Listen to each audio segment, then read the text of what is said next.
करीम इब्राहिम भाई ने यतीम खाने खोचर ब्रदर जो शिया में आता है उनको वक्फ किया था, जो मुकेश अंबानी का जमीन है, और उसको 2002 में कोड़ी के भाव में खरीदा गया। ऐसा कई जमीन है जहां रेलवे का प्रोजेक्ट रुका हुआ है, जहां डिफेंस का प्रोजेक्ट रुका हुआ है। धरावी एक इलाका है, आप लोग जानते होंगे, बंबई में, वो एशिया का सबसे बड़ा स्लम है। एशिया के सबसे बड़े स्लम में लोग रहते हैं और कम से कम उस धरावी का आधा जमीन जो है वो वक्फ प्रॉपर्टी है। ওয়াকফ অ্যামেন্ডমেন্ট বিল পাশ করার বিরুদ্ধে ইতিমধ্যেই রাস্তায় ইসলাম সম্প্রদায়ের মানুষ। অনবরত কেন্দ্রীয় সরকারকে তুলোধনা ইসলামিক বিভিন্ন গোষ্ঠী থেকে মানুষের। সম্প্রতি পার্ক সার্কাসে লোহাপুল একটা ধর্ণা মঞ্চের উদ্যোগে লোহাপুলে এক পথসভা আয়োজিত হয়। উদ্যোগে মোহাম্মদ ফারুক খান। কাশ্মীর পেহেলগাঁওয়ে মৃত ব্যক্তিদের প্রতি শ্রদ্ধা জ্ঞাপনের পর এদিন সূচনা হয় পথসভার, যে পথসভায় অংশ নেন সমাজকর্মী থেকে সুপ্রিম কোর্টের আইনজীবী ও যুব সম্প্রদায়ের মানুষ। रॉयल पेंट्स एंड फिटिंग्स केम छो मजामा मेरी तरफ से आपको ढेर सारी शुभकामनाएं for your company and I hope you have an amazing year packed with sweet surprises and rewards and I wish you keep winning in life. Lots of love, good luck and best wishes from तुम्हारी विद्या बालन। कश्मीर में जो हालत हुआ है, कुछ गोदी media है जो मोदी अमित शाह का तलवा चाटने वाला कुछ दिन से अपना ज़्यादा मुंह खोल रहा है, हिंदू हिंदू हिंदू हिंदू। तो हम उस गोदी मीडिया से और इस इलाके के आवाम से बोलते हैं कि हिंदू मुस्लिम ये चैप्टर बंद करिए। प्रश्न हलो आमादेर संग्रामटा खूबই ছোটখাটো, কিন্তু আপনি ভেবে দেখুন আজকে গত 22 তারিখে যে কাশ্মীরে একটা বড় জঘন্য ঘটনা ঘটেছে, 27-28 জনের যে প্রাণ গেছে পক্ষান্তরে, সেটাও এই আমাদের লড়াইয়ের কারণে। আমার ব্যক্তিগত অভিমত, কেননা ভারতবর্ষে ওয়াকফ নিয়ে এত বড় আন্দোলন গড়ে উঠেছে, বিজেপির দ্বিতীয় কোনো এজেন্ডা ছিল না এই আন্দোলনকে আটকানো। आज के संपूर्ण एक प्लान माफिक एक मैसाकार एक जघन्य हत्याकांड घटाना होयेछे। देखिए, हर वक्त प्रोग्राम नहीं, जब जब संविधान में कोई आँच आएगा और जब जब संविधान को कोई छेड़छाड़ करेगा, तिलजला सरजमीन में हम लोग इसका खिलाफ आवाज़ उठाएंगे। आज जो हम लोग वक्त अमेंडमेंट बिल के जो आवाज़ उठाएं, आप लोग को मालूम है, आप लोग जानते हैं जिस तरीके से काला कानून पेश किया है ये हमारे मोदी सरकार, ये जब से सरकार में आया है तब से सिर्फ दो ही काम किया, एक हिंदू एक मुस्लिम। इसका अलावा ना आज तक वो कुछ बता पाएगा ना कुछ दिखा पाएगा कि वो देश के लिए क्या किया। जब भी किया हिंदू और मुस्लिम।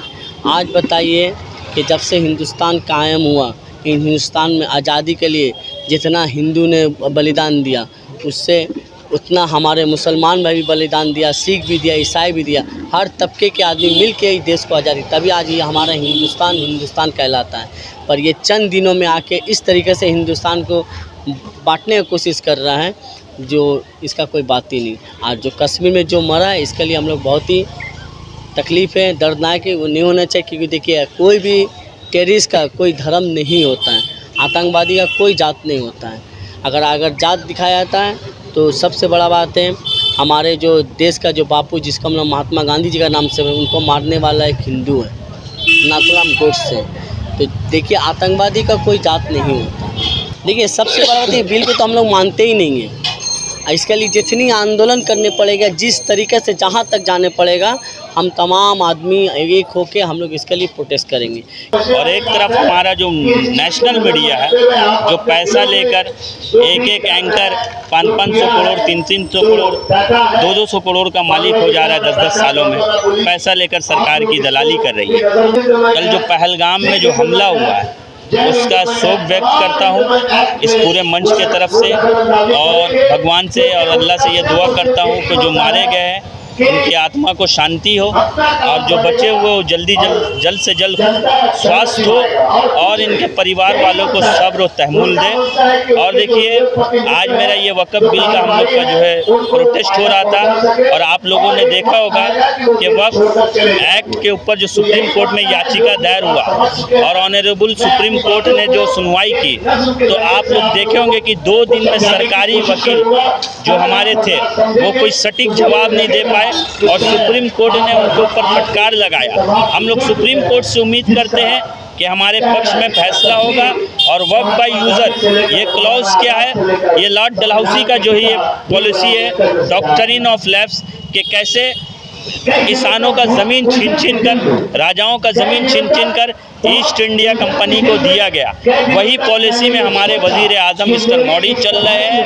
ये ज़मीन छीन कर, मुसलमानों का ज़मीन छीन कर जो है वो पूंजीपतियों को, कैपिटलिस्ट को देने चाहते हैं। आज हमारी बारी है तो कल क्रिश्चियनों की बारी आएगी, दलितों की बारी आएगी, सिखों की बारी आएगी। तो मैं कहना चाहूँगा कि हिंदुस्तान के तमाम अमन पसंद लोग खड़े हो और ऐसे ड्रैकोनियन लॉ पर, काला कानून पर आप लोग आवाज़ उठाएं और हमारा साथ दें। शुक्रिया। जहाँ तक सवाल आपने सवाल अच्छे किया है कि बुज़ुर्ग है, आप बुज़ुर्ग समझे, बहुत अच्छी है, बहुत खुशी हुई कि आप कम से कम इस काबिल समझे कि मैं बुज़ुर्ग हूँ।